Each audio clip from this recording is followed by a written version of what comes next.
Today we're shifting gears in our Destination series. For the past couple of weeks, we've been talking about a principle that we see all throughout Scripture. It's often worded in different ways, and so we've referred to it as the principle of the path, which very simply stated goes like this. It says, direction, not intention, determines destination. It reminds us of this truth that it doesn't matter what you intend, even if your intentions are good. It doesn't matter what you hope for. What determines where you arrive at is the path that you take. That's true of driving, that's true of hiking, but it's also true for these other areas of our lives, like our marriages, like our finances, like our careers, like where we're at spiritually as well. Direction, not intention, determines our destination. And we wrestled with this question, well, how do you know what path you should take? Because as you're at the beginning and you're choosing which path you're going to take, the reality is that we don't know how those paths are going to play out years down the road. We can't forecast that with 100% certainty. We don't have all the data. Plus there's this, even if we did have all the data, there's something inside of us that will push it to the side and choose whatever we want anyway. So how do you do this? How do you choose the right path at the beginning? And 2 weeks ago, we looked at this passage from Scripture given to us by Solomon, who is perhaps one of the wisest men in the world. And he gives us wisdom and God's truth on how to choose the right path. And it's surprising at first, because it starts like this. Proverbs chapter 3, verse 5. It starts with, trust in the Lord with all your heart. So when it comes to figuring out the right path, it doesn't start up here, it starts here. It's a heart issue before it's a head issue. And to make sure we get that, Solomon follows that up with, and lean not on your own understanding. Again, that's surprising for me to hear this from maybe the wisest man who ever lived, because if anyone could have maybe figured it out on his own and gotten away with it, it would have been Solomon. But he said, no. It starts with trusting in the Lord with all your heart. And then verse 6, in all your ways, all of them, submit to him. And then here's the promise. He will make your paths straight. So, if you want to know how to choose the right path in life, it starts with trusting in the Lord with all your heart, which means you come with this attitude of, God, I'm going to follow you even before I know where you're leading me, I'm on board. You can count on me. Just show me where it is. And then he'll make our paths straight. But notice that submission comes before direction. First you trust and submit, then he makes the path clear. And then last week, we talked about how we need to pay attention to what has our attention, because attention determines your direction. What we watch, what we listen to, ultimately determines the direction that we take in life, which then results in our destination. And so we challenged you to just evaluate your life a bit and ask yourself, what has captured my attention lately? And then a follow-up to that is, and what do I need to pay more attention to?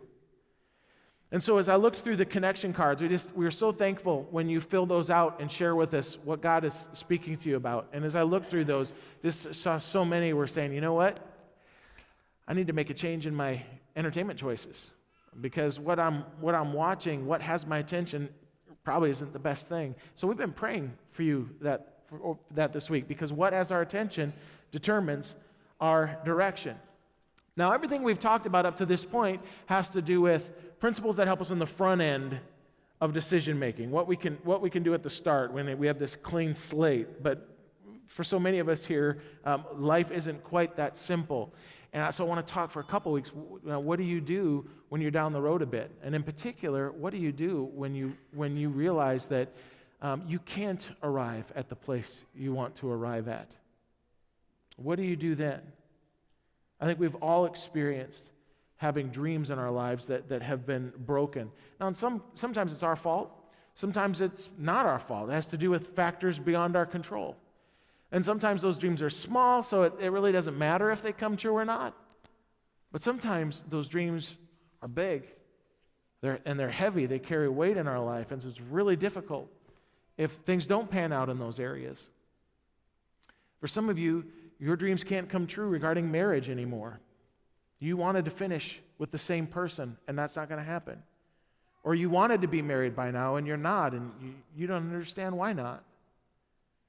Or some of you had dreams of having lots of kids, or at least a child, and that hasn't happened yet, and you don't understand why. And you're grieving that. And you're beginning to feel pressure because you have parents and you have in-laws, and they have dreams of being grandparents. So they're putting the heat on you. Which for some of us, we can kind of laugh at that a little bit, but if you're going through it, that's not fun. Or you have dreams about what kind of relationship you want to have with your kids as they grow up and as they leave. But you're dealing with the reality that your child has drifted from you. Maybe they've even drifted from God. And it doesn't look like anything's going to change anytime soon. What do you do with that?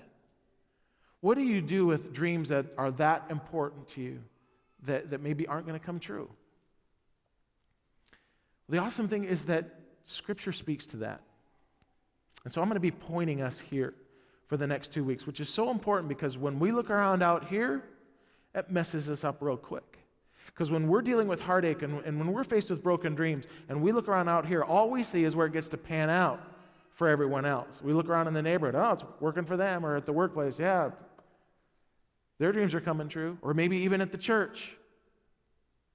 They get to buy a new car. Why do they get to buy a new car? I can't buy a new car. Man, they're going on vacation.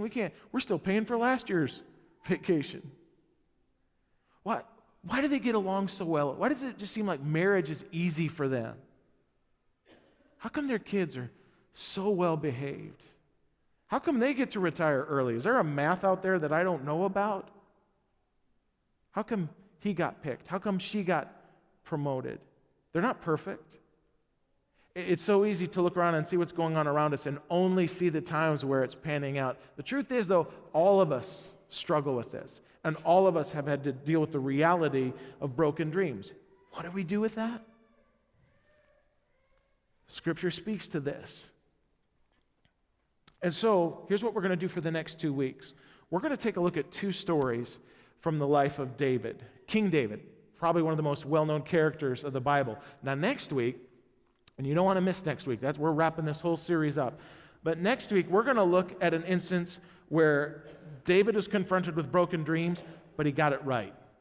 He responded in a godly, healthy way. But the thing is if we just skipped ahead and that was the only story that we looked at, it would be very tempting for all of us to just want to write it off. Well, of course it works out that way. It's David. He's in the Bible. Of course things are going to work out this way. Sorry, Pastor, my life doesn't quite work that way. And so this week, we're going to actually look at a story that happens earlier where David is confronted with a broken dream and he doesn't respond well. But it shapes how he responds right in the future.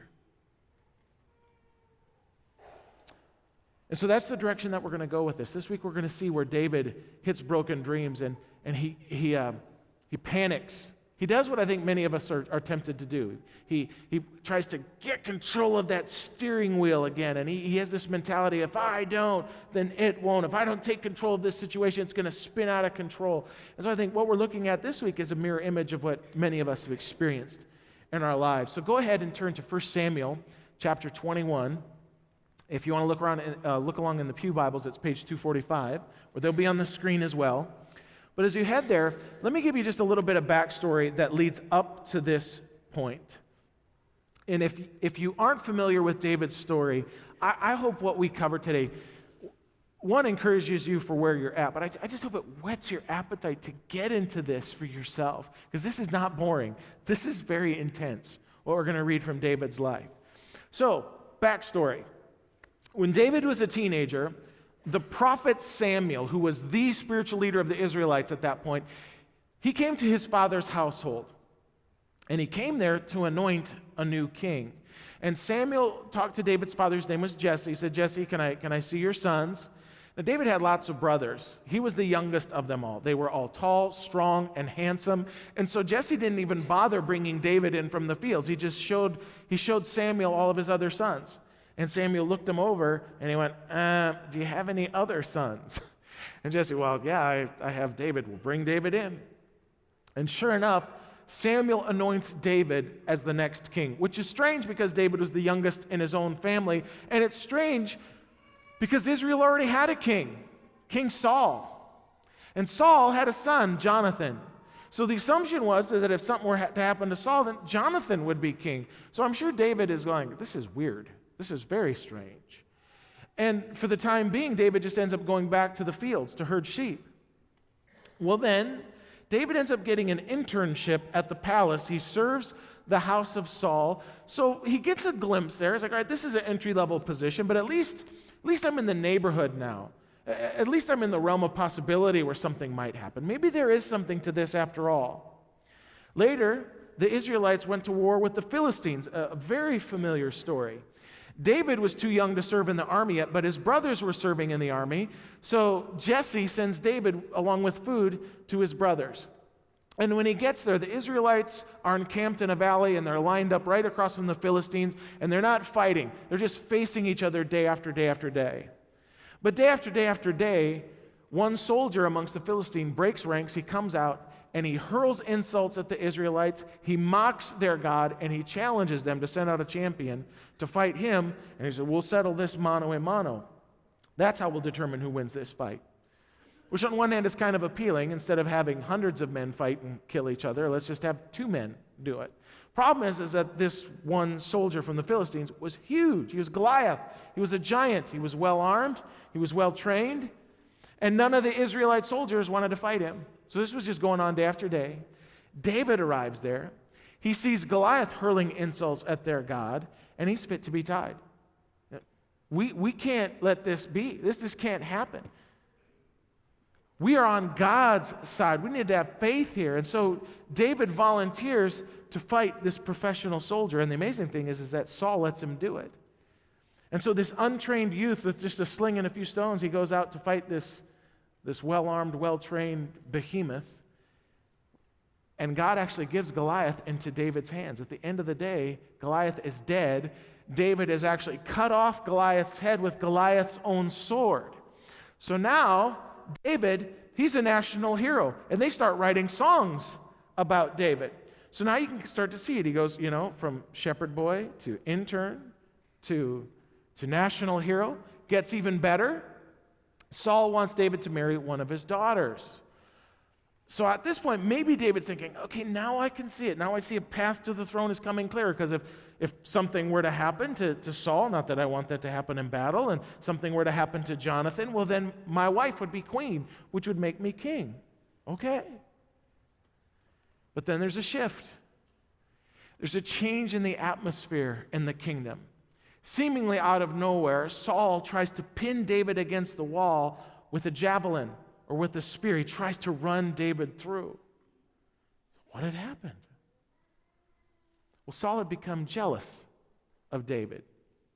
Remember, they were writing songs about David. One of those songs went like this: Saul has killed his thousands, but David his 10,000s. Uh-oh. Saul didn't like that song. It was very annoying to him. It was irksome. I actually went and I did some research, and they think the song went something kind of like this: David killed his 10,000s, no trouble. Which is universally an annoying rhythm and pattern to a song. So I get it. I think I'm actually with Saul on that part. And that jealousy, it turned to suspicion. Till eventually he saw that David was a threat, and a threat that needed to be dealt with. Saul even tried to turn Jonathan against David, even though Jonathan and David were the best of friends. So Jonathan warned David, I know this is crazy, but my father wants to kill you. In fact, he's sending the boys over for a visit tonight. So don't go home. Don't go to pack, all right? You need to run. You need to go now. Don't collect $200, just get. And in a moment, everything for David has changed. All of a sudden, David's faced with, not only might I not become king, he is faced with, I might not be alive tomorrow. And so David, he heads out as fast as he can, and as he flees, I'm sure he is struggling. I'm sure he's confused. I'm sure he feels like everything's spinning out of control and that God is no longer with him. And to make it all worse, he was so close. It seems like it was all going to work out.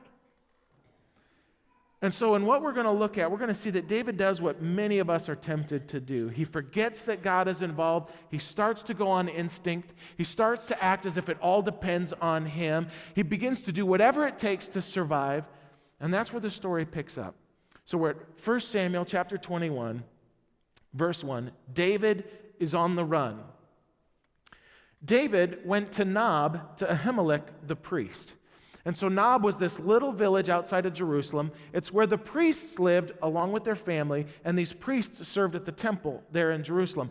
And it was just very handy, very convenient for them to be in a village together because it helped them stay ceremonially clean so they could serve in the temple. And David goes to the priest there, maybe the chief priest, or maybe he was just the priest on duty, but his name was Ahimelech. And Ahimelech trembled when he met him and asked, "Why are you alone? Why is no one with you?" See, it was very strange.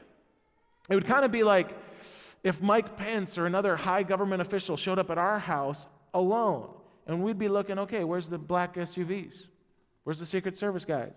Something's not right here. What's going on? Why are you alone? Verse 2. David answered Ahimelech the priest, "The king," so he lies here, "the king sent me on a mission and said to me, 'No one is to know anything about the mission I'm sending you on.'" And so Ahimelech is like, "Oh, okay, I get it. Secret mission." David appeals to that desire within all of us to be in on a secret. And now Ahimelech is in on this. David continues, "As for my men, I've told them to meet me at a certain place." "Oh, okay, so you do have men." "Yeah, no, I have lots of men. They're just meeting me at a certain place." Now then, what do you have on hand? Remember, David didn't have time to stop or collect anything. Didn't have time to run by the grocery store on the way out, so he's been without food. He's hungry. "Give me 5 loaves of bread." I don't know why he was looking for 5. Or whatever you can find. Now, Ahimelech must really be getting suspicious. Whoa, hey, time out. You're David. You're one of the most powerful, influential guys in the kingdom. You have the keys to the armory. You have the keys to the storehouse. You can have whatever you want, but you don't have food? But Ahimelech goes with it. Problem is, though, that Ahimelech doesn't have regular food. Verse 4, "But the priest answered David, 'I don't have any ordinary bread on hand. However, there is some consecrated bread here, provided the men have kept themselves from women.'" So I got to explain that just a little bit here. What is consecrated bread as opposed to ordinary bread? Remember that these guys were priests and they served in the temple. And so their responsibilities was to provide consecrated bread. And it goes way back to the beginning in Exodus when God freed the Israelites from slavery in Egypt. They were becoming their own nation. They were setting up their own worship. And God instructed them to always in the temple have 12 loaves of bread present there. And it represented the 12 tribes of Israel, but it also represented God's faithful provision for them.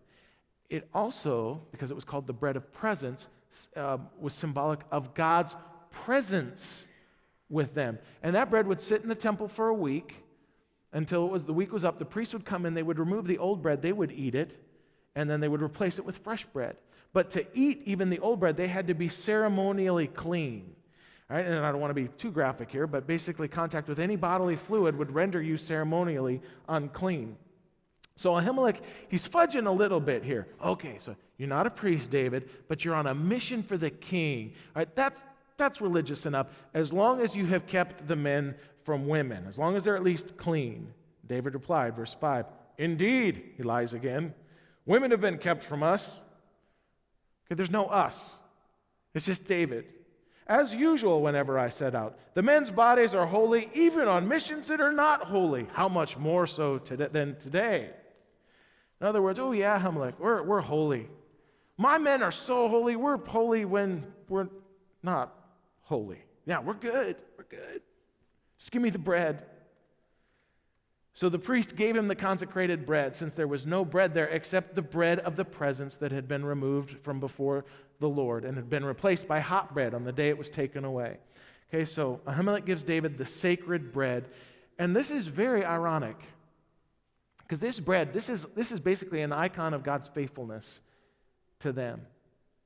It was a tangible symbol that God was with them. So there should have been some light bulbs going off for David at this point. This is the bread of the presence. Oh yes, God is with us. He hasn't left the scene. I can trust him. David is literally about to eat a reminder that God is with him. But David is desperate, and he's taking matters into his own hands. So he doesn't get it. He misses it. Verse 7, something important is going to happen here. Now, one of Saul's servants Remember, Saul was the king who was trying to kill David. One of Saul's servants was there that day, detained before the Lord. He was Doeg, the Edomite, Saul's chief shepherd. It says something that Saul's chief shepherd wasn't even an Israelite. He was a foreigner. He was historically from a group of people who'd been enemies. But for some reason, he was the chief shepherd, and he was there, and he was detained before the Lord. Maybe he'd done something that had gotten himself unclean. But at this moment in the story, if there had been a soundtrack, it would shift to some very ominous music that Doeg is there. But now the spotlight shifts back to David. Verse 8, David asked Ahimelech, "Don't you have a spear or sword here?" So David's finally got his bread. I imagine him, he's famished. I imagine him kind of nervously eating that bread, kind of thinking about, what am I going to do next? I'm sure Saul's after me. Probably has his eyes on the horizon, wondering, when are some soldiers going to crest the horizon who are coming after me? Okay, do you have a sword here? Do you have a spear? Do you have RPG? Anything? Ahimelech, whatever you have is good. So again, the warning flags should have been tripping for Ahimelech. Say, what? Now, David, I get that you can go without food, but you're a soldier. You're a general. How can you not have a weapon? David said, I haven't brought my sword or any other weapon because the king's mission was so urgent. So he just keeps piling it on. And there might be part of us that's tempted to go, Ahimelech, how could you even believe this? He probably didn't. But honestly, when we think about some of the stories we've told, they've sounded just as crazy. And you think there wouldn't be much of a chance of finding a weapon in Nob, this village of priests. They weren't soldiers. This was like the epicenter of peaceful living in Israel. Trying to get a weapon in Nob is like trying to buy a gun in Hallmark. You just wouldn't expect that there would be one there. But there is. There is a weapon there. This is so fascinating. Not just any weapon. Verse 9, the priest replied, the sword of Goliath, the Philistine whom you killed. Now, David, you remember Goliath, don't you? You remember that huge warrior that God delivered into your hands in the valley of Elah? It's here. It's wrapped in a cloth behind the ephod. If you want it, take it. There's no sword here, but that one. Okay, so track with me. David asks for a weapon in the most unlikely of places, but they actually have a weapon. And it's not just any weapon, it's the sword of Goliath. So the bread of presence should have tripped something in David's mind as a reminder, okay, yeah, God is with me. But it didn't. But shouldn't this sword have reminded him, oh yeah, there are man's ways and there are God's ways. And if God's on my side, I have no reason to fear. And if God's on my side, then I don't have to rely on my own instincts and my own craftiness to make it through. I don't have to run and steal and do things that desperate people do who have no hope. This sword should have been David's cues to just fall on his knees and go, okay, God, all right, I get it, all right? David, catch your breath, gather your wits. Remember that day? Remember that day when God was faithful and he came through and no one else thought it was even possible? Now remember, He's still God. He's still with you. He's still in control. You can still trust him. Now, I'd guess we all have icons of faithfulness, things that we can point to that remind us of where God has been faithful in the past. Maybe it's a picture. Maybe it's a journal entry. Maybe it's an object you have. Maybe it's a certain life verse you have in Scripture. And it would be good to keep that someplace prominent to remind you, because it's easy to lose sight of God's faithfulness when that storm hits. And that's what happens to David here. God gave him two incredibly powerful reminders, but it just all went over his head. He said, yeah, there's none like it. Give it to me. Verse 10, that day David fled from Saul and went to Achish, king of Gath, which Gath, that's not an Israelite city. That's a city amongst the Philistines, amongst the enemies. David, what are you thinking? And when David gets there, Achish recognizes David. I'm sure he'd heard the songs too.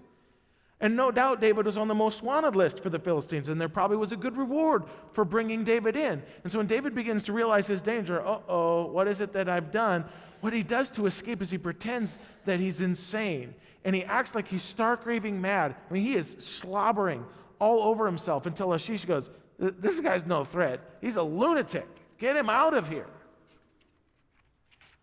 But that's how low David stooped to survive. That's how panicked he was in the wake of his dreams seemingly crashing down.